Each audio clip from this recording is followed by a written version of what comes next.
ये सब जो बच्चे हैं अभी आप लोग जो देख रहे हैं, ये सब हमारे कोचिंग में 90+ इन लोगों का प्रेजेंटेशन है। ये लोग डेली क्लास करने के लिए आती है, तो एग्ज़ाम भी लिया गया है। उसके बाद एग्ज़ाम में भी बच्चे का भी रिजल्ट बेहतर रहा है, और उसके बाद इन बच्चों को मेडल से सम्मानित किए जाएंगे एक एक बच्चे को। सर दीजिएगा कमल देव सर उधर से।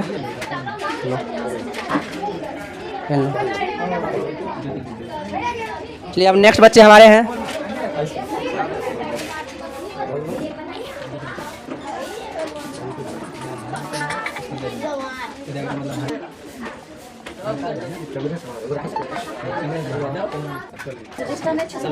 तो कुछ और भी बच्चे हैं जिनको हमारे यहाँ 90+ प्रेजेंटेशन है और टेस्ट में भी अच्छे नंबर लाए हैं बच्चे।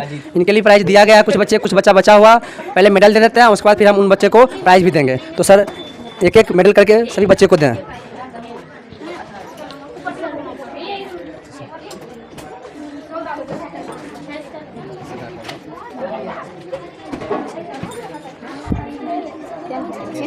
चलिए इन बच्चे के लिए एक बार ज़बरदस्त क्लैप बजा दीजिए।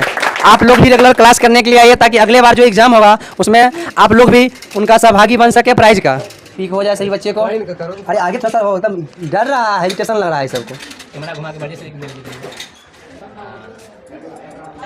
क्लास 9th का फर्स्ट प्राइज जो है ब्रजेश सर देंगे। हृदय कुमार को क्लैपिंग हो जाए। ब्रजेश कुमार जो वर्ग 9 के छात्र हैं, क्या कहाँ घर है बाबू? ग्राम लदौरा। पापा जी का नाम? श्री अमरनाथ राय।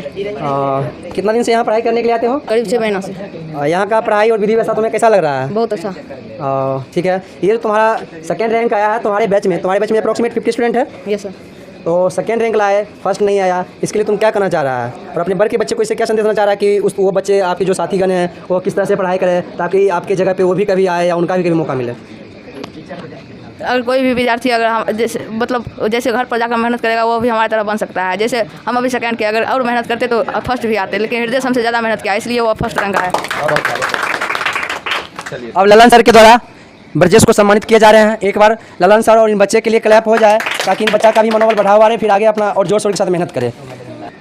और ये थर्ड प्राइज़ जो है अजीत को मेरे रजनीश सर के द्वारा दिया जा रहा है। रजनीश सर जो है हमारे संस्था के मैनेजिंग डायरेक्टर सर हैं। मैनेजमेंट का सारा काम रजनीश सर करते हैं। एग्जाम कंट्रोल भी रजनीश सर बहुत अच्छे से करते हैं। थैंक यू रजनीश सर के लिए एक बार जोरदार क्लैप। अब कौन है? फोर्थ कौन है? ये मेरे यहाँ का 4th रैंक लाई है ये बच्ची। लेकिन मैं ये कहना चाह रहा हूँ, जिसमें मेरे वर्ग में कम ही बच्चे थे, तो ये लड़की फर्स्ट रैंक लाती थी, हर बार के भांति फर्स्ट रैंक लाती थी।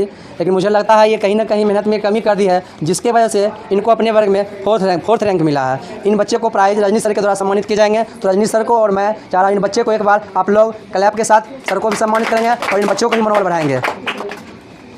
तुम कुछ कहना चाहोगी कि अपने पढ़ाई के बारे में? सर मुझे 4th रैंक आ गया, कहीं ना कहीं तुम मेहनत कम की है, या फिर पढ़ाई अच्छा से की, तुम्हें किसी शिकायत है, या तुम रिजल्ट लेकर के कहीं कोई प्रॉब्लम है तुम बोल सकती हो, या तुमने मेहनत में कहीं कमी है तो इसके बारे में तुम बोल सकती हो। वर्ग 9 के छात्र हैं वो आएंगे। और अजीत जो है ये भी अच्छे विद्यार्थी है और काफ़ी सिंसियर रहते हैं पढ़ाई के प्रति, और ये भी डिसिप्लिन मेंटेनेंस करते हैं। तो अजीत, मैं ये पूछना चाह रहा हूँ कि आप मेरे संस्था में कितने दिनों से आ रहे हैं पढ़ने के लिए अप्रोक्सीमेट? Thank you sir. हम सर लगभग 7 मंथ से यहाँ पर आ रहे हैं। तो यहाँ की पढ़ाई आपको कैसा लगा? सर यहाँ का जो पढ़ाई है वो तो हमें बहुत अच्छा लग रहा है, लेकिन यहाँ का जो सारे टीचर हैं पूरे वो अपने फैकल्टी के साथ पढ़ाते हैं और पूरा एक्सप्लेन करके सभी चीज़ को बताते हैं, और जिससे कि सभी स्टूडेंट को मतलब इससे ये होता है कि सभी स्टूडेंट क्लास में ही उसको पूरा पता चल जाता है कि हम लोग को ये सीख मिल चुकी है। और सर जैसे कि एक ललन सर अभी कविता बोले पोयम कि मतलब अपने ऊपर विश्वास रखना चाहिए, विश्वास रखो, मेहनत के ऊपर विश्वास रखना चाहिए। जो कि बल्ब के आविष्कार थॉमस एडिसन जो किए थे वो 99 बार फेल हुए थे।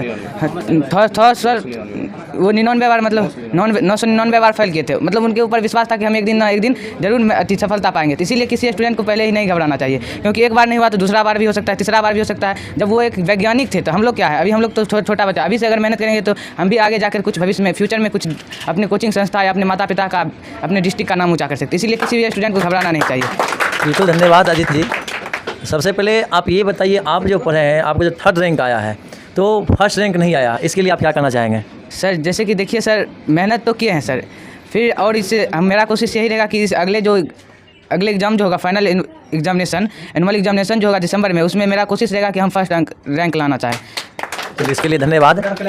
अजय, आप अपने बीएससी टीम जो जिस शिक्षक से आप पढ़ते हैं उस शिक्षक के बारे में आप क्या कहना चाहेंगे? देखिए, यहाँ पर जो इस एरिया का बीएससी टीम का जो टीचर हैं सभी फैकल्टी के अनुसार पढ़ाते हैं। जैसे कि मैथ पढ़ाते हैं ब्रजेश सर, इस एरिया का नंबर 1 फैकल्टी टीचर हैं। प्लस में केमिस्ट्री भी वही सर पढ़ाते हैं। उसके बाद ललन सर जो है फिजिक्स और बायोलॉजी का इतना बेहतर से पढ़ाते हैं। यहाँ पर इस एरिया में हमको नहीं लगता कि दूसरे जगह कहीं इतना अच्छा से पढ़ा है। उसके बाद सोशल साइंस में देवराज सर भी हैं। उसके बाद कमलदेव सर मैथमेटिक्स पढ़ाते हैं। और विशाल सर जो इंग्लिश पढ़ाते हैं वो भी बहुत अच्छे तरीक़ा से पढ़ाते हैं। इस एरिया में ऐसा नहीं पढ़ाया जाता है हर एक कोचिंग संस्थान में। बिल्कुल, धन्यवाद।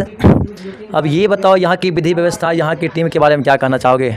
यहाँ पर जो है साइलेंट रेगुलेशन के साथ पूरा क्लास में डिसिप्लिन के साथ सभी स्टूडेंट के साथ मतलब पढ़ाई कराया जाता है। और सभी स्टूडेंट को डिसिप्लिन में रहने का आदेश दिया जाता है। और हर एक सब्जेक्ट का रेगुलर वाइज रोज पढ़ाई होता है।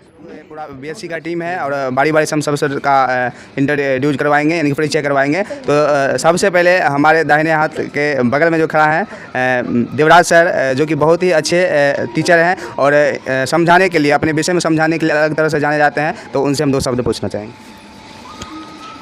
जी, मेरा नाम देवराज कुमार है जी। मैं सोशल साइंस का स्पेशल टीचर हूँ। जहाँ तक कि समझाने की बात रही तो समझाने की एक सब में एक अलग अलग कला होती है कि बच्चे को किस प्रकार समझाया जाए। और देखिए, बच्चे को कभी भी क्लास में दबाव के साथ नहीं बताना चाहिए, ताकि वो आकर के दबाव में मतलब जैसे आपको हाँ कर दे लेकिन बाद में वो सही से नहीं समझ पाए। तो हम बच्चे के सबसे पहले मोनोपोली को समझते हैं, बच्चे क्या समझना चाहते हैं और किस प्रकार से समझना चाहते हैं। क्या कि हम भी जिस समय स्टूडेंट लाइफ में थे तो हमें भी पता था क्या चीज़ में परेशानी हो सकती है हमें। इसी तरह से हम बच्चे की परेशानी समझते और उस परेशानी का, उस समस्या का हम समाधान करते हैं, ताकि और उसके अलावा मेरे सभी बच्चे खुश रहते हैं और हमारे सब्जेक्ट में बेहतर प्रदर्शन करते हैं। धन्यवाद। धन्यवाद सर। अब अगले दौर के लिए हम विशाल सर को बुला रहे हैं, जो कि इंग्लिश का बहुत ही अच्छा टीचर हैं, जो अपने ज्ञान शैली से बच्चे को मोटिवेशन के साथ साथ स्टडी भी करवाते हैं। तो उनसे हम 2 शब्द जानेंगे। Good morning student, my name is Vishal Kumar. I am a teacher of Bright Study Center. First of all, I talk ये बताना चाहते हैं कि मैं इंग्लिश पढ़ाते हैं ब्राइट स्टडी सेंटर में। पहली बात तो हम ये देखते हैं कि बच्चों को अब इंग्लिश में कहाँ वीक है। सबसे बड़ी बात है, इंग्लिश पढ़ने के लिए किसी भी बच्चों की वर्ड स्ट्रोक ज़रूरी है। वर्ड स्ट्रोक कि इसलिए ज़रूरी है क्योंकि कोई भी हम ट्रांसलेट करेंगे, जब तक हमको वर्ड स्ट्रोक नहीं पता है हम किसी भी चीज़ का ट्रांसलेट नहीं कर पाएंगे। अगर हम लोग ट्रांसलेट सीख गए, उसके अनुसार हम लोग चाहेंगे कि उसके बाद किताब थोड़ा सा रीडिंग करें, जितना हो सके हम इंग्लिश में जितना हो सके गलती से गलती ही रीडिंग करें। उसके बाद हमारे कोई शिक्षक ही हैं या हम हैं या दूसरा कोई शिक्षक है जो कि उसे हम पूछ सकते हैं कि इंग्लिश में क्या बात है सर, ये बात हम नहीं समझे, ये पॉइंट को अंडरलाइन करके आए और कोई भी शिक्षक से पूछ सकते हैं कि सर इसका मतलब क्या हुआ। तो सबसे बड़ी बात ये हुए कि वर्ड स्ट्रोक जितना अच्छा रहेंगे ट्रांसलेशन हमको उतना अच्छा होगा। अगर ट्रांसलेशन अच्छा हो गए तो ट्रांसलेशन अच्छा होने के बाद हमारा बुक रीडिंग भी बहुत बेस्ट हो जाएंगे। अगर बुक रीडिंग बेस्ट हो गया उसके बाद हम लोग आएंगे ग्रामर पर। उसके बाद हम लोग सबसे बड़ी ज़रूरी होते हैं हमारे पास ग्रामर। अगर ग्रामर की चीज़ हमको नॉलेज आ गया, हमको दुनिया का कोई भी सेंटेंस उठा के दे दे, हम उसका एक एक चीज़ मीनिंग बता देंगे और तोड़ तोड़ के बताएंगे कि यह है क्या और ये आया कहाँ से या कौन सा नाउन है, प्रोनाउन या वर्ब है, कुछ भी हम लोग आसानी से बता सकते हैं। तो इंग्लिश में हम यही चाहेंगे कि बेसिक सबसे बड़ी चीज़ है word stroke. Thank you BSc team. धन्यवाद सर। आपने बहुत अच्छी तरह से एक जो समझाने का जो होना चाहिए वो समझाए हैं। और जितना भी हमारे फ्रेंड्स या स्टूडेंट इस वीडियो को देखेंगे इससे निश्चित रूप से वो मोटिवेट होंगे और जहाँ भी वो पढ़ रहे होंगे जितना चीज़ आप समझाए हैं उस टाइप से वो पढ़ने का प्रयास करेंगे। तो अगले दौर में हम रजनी सर को बुला रहे हैं, जो कि हिंदी के बहुत ही अच्छे टीचर हैं। तो 2 शब्द रजनी सर आप। धन्यवाद लन सर।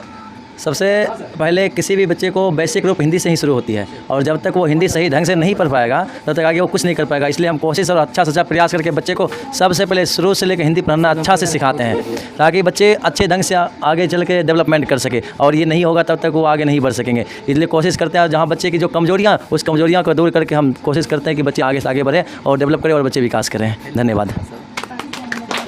बहुत बहुत धन्यवाद रजनी सर। अब हमारे कोचिंग के डायरेक्टर सर ब्रजेश सर, जो कि खुद से ही मैथ का जो बागडोर है वो संभाले हुए हैं, तो हम उनसे 2 शब्द चाहेंगे।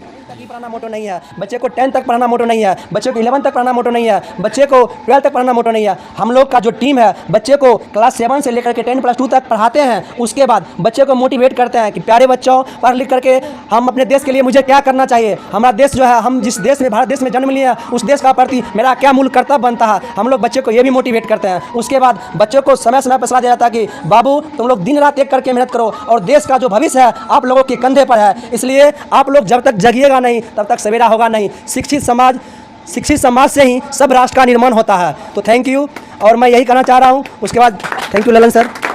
बहुत बहुत धन्यवाद ब्रजेश सर। अब हमारे जो बेसिक मैथ का बागडोर संभाले हुए हमारे कमलदेव सर, जो कि बहुत ही अच्छे सर हैं। बच्चे की टूटी फूटी जो भी कमजोरी होता है उनको ये रिपेयर करने का एक तरफ से काम करते हैं, और बच्चे जो मैथ में रुचि नहीं रखते हैं उसे भी मोटिवेट करके एक सही ट्रैक पर लाने का काम करते हैं। तो चलिए कमलदेव सर, दो शब्द।